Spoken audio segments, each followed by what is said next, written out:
दंडक वन को गोस्वामी जी उसकी तुलना करते हैं जीव के मन से। आप वंदना प्रसंग में पाएंगे, दंडक वन प्रभु कीन सुहावन, जन मन अमित नाम की पावन। भगवान राम की यह जो पूरे रामचरितमानस की यात्रा है, अयोध्या में प्रकट होते हैं।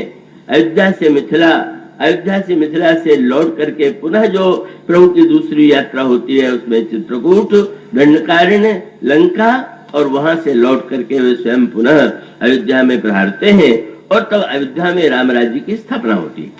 यह क्रम है। और इसका अभिप्राय है कि चाहे किसी भी युग में जब राम राज्य स्थापित होगा तो केवल बाहर ही नहीं, जब तक हमारे अंतःकरण में राम राज्य नहीं बनेगा तब तक बाहर राम राज्य बन ही नहीं सकता। राम राज्य किसी व्यक्ति, किसी दल के द्वारा स्थापित नहीं होता है। राम राज्य स्थापित होता है जब हमारे आपके अंतःकरण में, हमारे आपके जीवन में राम राज्य की स्थापना। और राम राज्य की स्थापना कब होगी? जब हमारे अंतःकरण के द्वंद्व मिट जाएं, हमारे अंतःकरण की वृत्तियों में सद्भाव और सौमनस्य की सृष्टि हो। और यह जो यात्रा है, चाहे वो राम कथा के रूप में है और चाहे यात्रा का ये अंतःकरण की शुद्धि की कथा।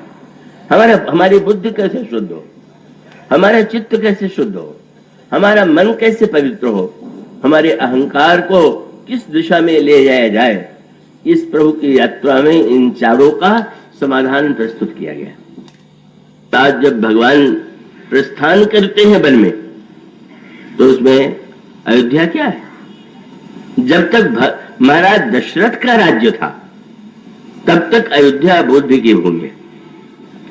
और बुद्धि की भूमि जो है, मनुष्य को, व्यक्ति को जो सबसे उत्कृष्ट वस्तु मिली हुई है वह तो बुद्धि ही मिली हुई है। किंतु क्या बुद्धि के द्वारा राम राज्य की स्थापना हो सकती है? आप बुद्धि के द्वारा राम राज्य के पक्ष में तर्क कर सकते हैं, सुनने वाला समझा सकता है, सुनने वाला समझ सकता है, सुनाने वाला समझा सकता है, किंतु बुद्धि में स्वयं दोष है, उसको बहुत विस्तार देने की अपेक्षा नहीं। ऐसा लगने लगा कि राम राज्य की स्थापना होने वाली, पर जब तक हमारी बुद्धि में कैकेयी और मंथरा विद्यमान है तब तक राम राज्य नहीं मिलेगा। और इसलिए राम राज्य नहीं बन पाया। इसका अभिप्राय कि बुद्धि में जो दोष है, बुद्धि में जो अपवित्रता है वो विद्यमान है, तो राम राज्य की ऊंची धारणा महाराज दशरथ के मन में कितनी भी रही हो पर वो साकार नहीं हो पाई।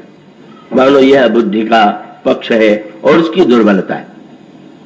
और उसके पश्चात जब भगवान राम चित्रकूट में निवास करते हैं, तो चित्रकूट की भूमि परम कल्याणमयी, परमानंदमयी, और भगवान श्री राम के चरित्र का सबसे आनंदमय काल जो है वो चित्रकूट में व्यतीत होता है।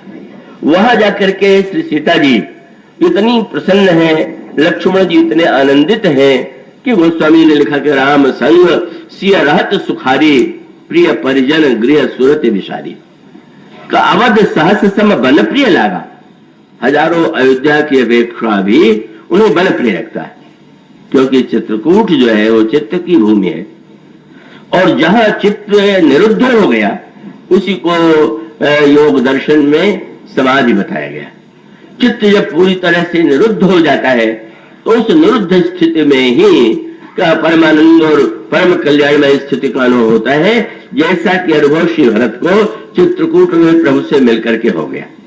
जहां गोस्वामी जी कहते हैं श्री भरत और भगवान राम मिलकर के इतने ही खो जाते हैं कि भरत को ये भान नहीं रहता कि मैं भरत, और श्री राम को यह स्मरण नहीं रहता कि मैं राम। और इसीलिए यात्रा करके बुद्धि की भूमि से श्री भरत चित्रकूट की भूमि में आते हैं। और इसका अभिप्राय बुद्धि से स्वीकार किया गया जो सत्य है वो कभी भी स्थिर नहीं रह पाता है, क्योंकि वो मंथरा और कई वृत्ति से हमारी बुद्धि मनो का शून्य नहीं हो पाती। और इसलिए श्री भरत का ये कथन था। भरत ने कहा कि सिंहासन, छत्र, चमर और सेना, इन सब को लेकर के हम चित्रकूट चलेंगे।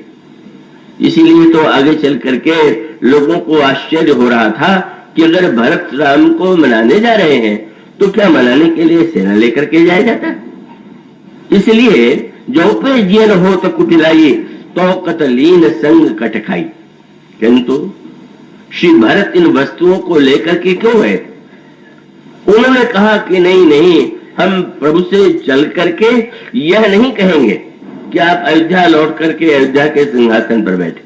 तब आप रामायण यदि ध्यान से पढ़ते होंगे तो उन्होंने कहा कि बन ही देव मुन राम ही राजू।